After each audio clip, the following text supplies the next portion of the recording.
Fuula sana irra si wangeela jechuun bara akkamitti nama beektaa wangeeluma kana gollaaleen sammuuti jedha dhaggeeffadhu. Kitaaba jecha nama meeqotaatiin hiikamee waa hedduu itti laalame itti laaqame jeeti jedhata. Maaliif jennaani? Mirga keeti. Kuni kitaabni kun gaafa dhufu afaan Hibruutiin dhufe. Afaan Hibruu ni beekta. Afaan kanaa miti. Kitaabitti gaafa afaan Hibruu saniin dhufe. Namni keenya asiin garagaltee faranjirraan as garagalanii kitaabicha garagalchanii afaan meeqatti jecha meeqa namni kun gaagoo waa'ee kulaali gaa tiraanzileen kun rakkoo guddoodha. Waan aan ol jettee eeggadhu ati gad jettee hiitaa akkasuma barreessanii laaqamee jira akka ajaa'ibatti. Qulqullinuma wanni jedhamu afaan Hibruutiin hin jiru. Ibsa wanta kan siimaan illee asitti. Inni immoo ilammatti afaan isaatiin bu'ee afaanuma isaatiin kabajamaa jiru. Quraana Islaamaa qofa Furqaan. Kaseelallee galmeessite. An gaaffii kiyya gaaffii nama irraa adda ta'e nama gaafadhaa beektaa? Gaafadhu paastar wale. Anamman itti Sheebsaan anje kiyyaa dhamaa sheebsaan anje. Sheebsa ustaaz. Ustaazaan sheebsaadha. Sheebsa gaaffii ani isinii qabu? Isiniin jenna gaafadhu an durriyyee akka keessa gaafadhu achiin qabini paastar. Sheebsa gaaffii an si gaafadhu? Okay, paastar na gaafadhu. Amma quraanatti amanaa guyyaa quraanni bu'uu fi nama quraanni irratti bu'ee fi akkaataa quraanni itti bu'e nama ijaan argee harkaan quraana erkaa fuudhe nama tokkichaa naa fiduu dandeessa amma kiristaana ta'a amma islaama ta'a. Kun gaafii warra qamaati. Gaafii warra qamaati fi gaafii warra dargaati. Quraanni qooma nabi Muhammad alayhi salaatu wassalaam keessatti bu'e malee waraqaan akkasi gassii bu'ee akkasitti ati dhuftee ragaa itti barbaaddattu hin jiru dhaggeeffadhu. Ati isaan jaalladhu. Gaafii kana nama hojii qabamu jirruutu mirqaanee islaamaa khayni salaannaan jeen. Quraanni jecha eenyuuti? Qoy. Quraanni Afuurur Rahim jecha Allaati birooqi.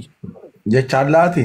Yaa dhaggeeffadhu gaataan si baasa gaafii kee soomana beekatu an quraanuma guddib jee lafa buusanuu nagarree tantaatee sinaan jee. Qaalicha bishaan irratti naqeetiin qabbaneessee ifitti addeebee san booda wajji akkasi kaane gaafii akkasiin na gaafatte gaafii kararraa achi meessin paastar. Gaafii waa'ee xiyyaatiif keetii wal haa gaafannu. Dhageesse? Quraanni jecha Allaati. Amma dhaggeeffadhu. Gaaffii kiyya naa xumurii ibsa gaaffii dhibba na gaafadhu. Quraanni jecha Allaati. Gaaffii cimaa sin gaafadhu. Of course jecha Allaati. Kakadhu. Wallaahi watallaahi. Takkanaa dabali kakaa. Maala takakuuti jetti ni amantaa? Siin aman obboleessa kiyyaati. Akkamitti?